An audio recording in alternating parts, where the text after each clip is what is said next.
आजकल हम यह देखते हैं और पाते हैं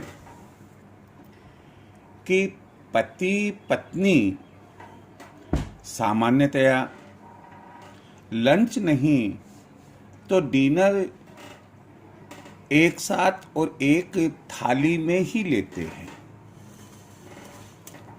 तो यहाँ एक प्रश्न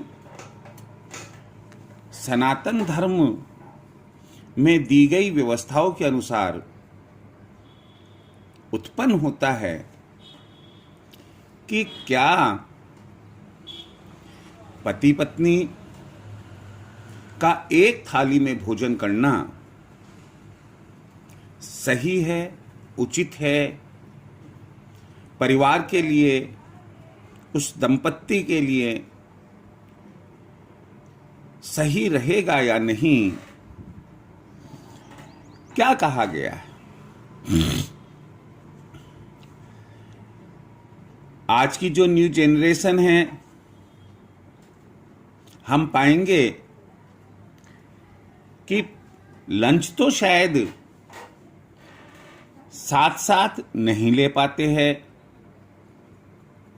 व्यस्तता की वजह से, सुबह के काम काज की वजह से। लेकिन डिनर एक साथ लेने की व्यवस्था कई परिवारों में कई पति पत्नी एक साथ लेते हैं, ऐसा हम देखेंगे और पाएंगे। एक साथ लेने के दो अर्थ है, दोनों की अलग अलग थाली हो और भोजन करते हैं, और दूसरा है कि पति पत्नी दोनों एक ही थाली में भोजन करते हैं। अगर पति पत्नी दोनों अलग अलग थालियों में भोजन करते हैं, चाहे वो एक ही समय क्यों ना कर रहे हो, तब तक तो कोई अन्यथा बात नहीं है। लेकिन यदि पति पत्नी दोनों एक ही थाली में भोजन करते हैं, तो हिंदू शास्त्र यह कहते हैं कि जिस घर में, जिस परिवार में पति पत्नी दोनों एक ही थाली में भोजन करते हैं, उस परिवार में दरिद्रता का वास होता है।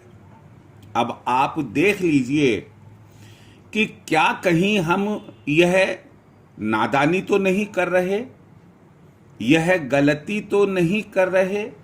यदि ऐसा है तो हमें इसमें सुधार कर लेना चाहिए। क्यों कि दरिद्रता एक अभिशाप होती है। दरिद्रता के कारण समाज में मान सम्मान में कमी आती है। हम अपनी आवश्यकताओं की पूर्ति नहीं कर सकते, बच्चों को पढ़ा लिखा कर अच्छा बना नहीं सकते हैं, और भी बहुत से ऐसे दोष उत्पन्न हो जाते हैं कि हम उनकी पूर्ति कभी नहीं कर सकते।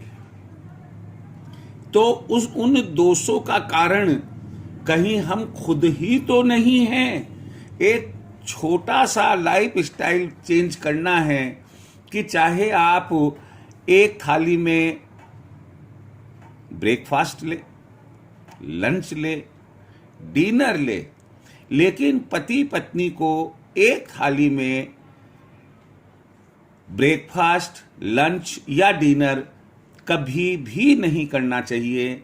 यदि आप ऐसा करते हैं तो कम से कम दरिद्रता का एक कारण आपके परिवार से जरूर दूर हो जाएगा। आप स्वस्थ रहे, सुखी रहे। जय श्री कृष्ण।